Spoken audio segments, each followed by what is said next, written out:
Good morning, Paul Georgie from Allendale. It's September 2nd, 2010. Well, we've got a lot of reports out here this morning. The main one for the grain is the USDA weekly export sales numbers. The corn number was a positive number at 1.66 million tons. The trade was looking for 800 to 1.5. Soybeans at 550 to 950 was the estimate. It came in at 614, so neutral there. Wheat market 600 to 1 million tons. They came in at 1 million.02, so just a little over the upper end of the range. That's certainly not a bearish number, but neutral to a little friendly. The other news came out. The jobless claims this morning showed that we had a drop of 6,000 jobless claims, which was a positive to the market. We had stock market trading lower most of the evening and early hours here of the morning.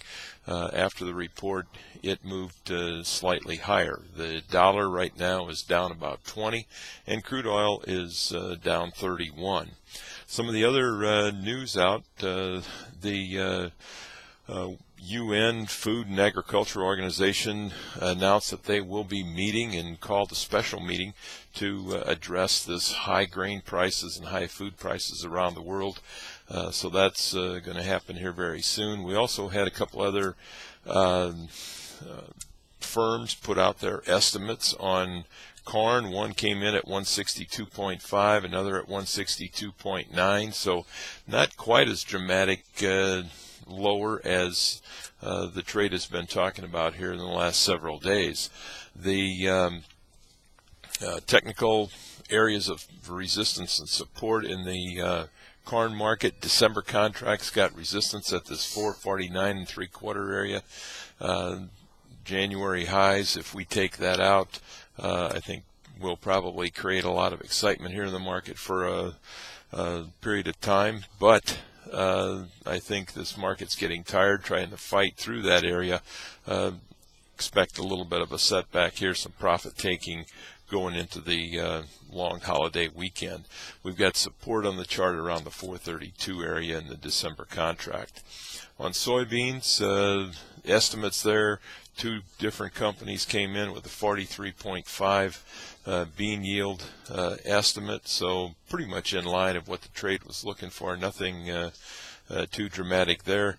The talk of China releasing some of their soybean stocks is what has got the soybean market under some pressure.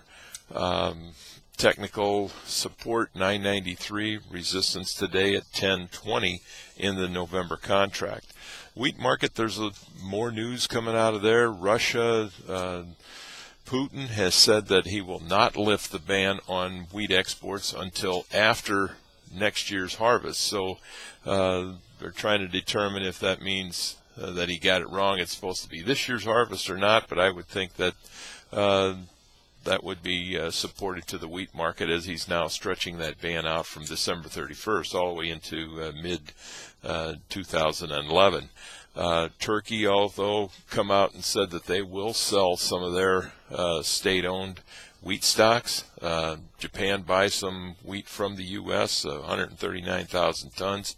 And Kazakhstan says that we are going to continue to meet our export demand, and they are not going to side with Russia as far as banning exports. So some positive news, some not so positive news there this morning. But everybody's going to be watching. Are the funds going to be buying going into the end of this week, beginning of the month, usual for fund buying? So that's going to be the focus here, and try to get ahead of that. I think in the last few days there hasn't been a huge amount of fund buying, but it's been supportive, and other traders have anticipated that they're going to be in buying. That could cause us some sell-off here if they don't show up here very soon. In the livestock trade, cash cattle markets came under a lot of pressure yesterday. Cash did trade at 97 in the south, 97.5. That's $2 to $2.50 lower. Cutout values were lower yesterday. Choice down 102, select down only 2 cents. And yet futures market bounced back, and you got to attribute that to the strength in the stock market, and that is going to be an impact here today as well. Even though we've got tight cattle supplies, packers here have got a short kill week next week. They've got cattle, some contract cattle here from the first of the month that they're pulling in. So all of these factors are giving the packers the upper hand here for a moment when they had to bend last week and pay up big. So a little evening up there of strength.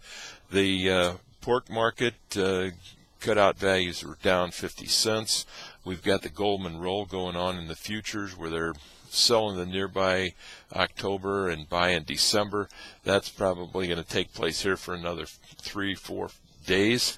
Yesterday it looked like they started, and they went down, tested the uptrend line at $74.30 in the October contract, the hogs, and that should provide some pretty good support. If we take that out, close below there, it would suggest that we're going to have some more stops activated and could see some more pressure in this market going into this weekend.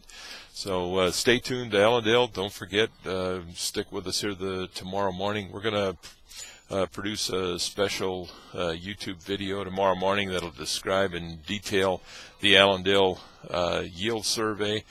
So check with us there. That should be ready on our site around 7:30 tomorrow morning.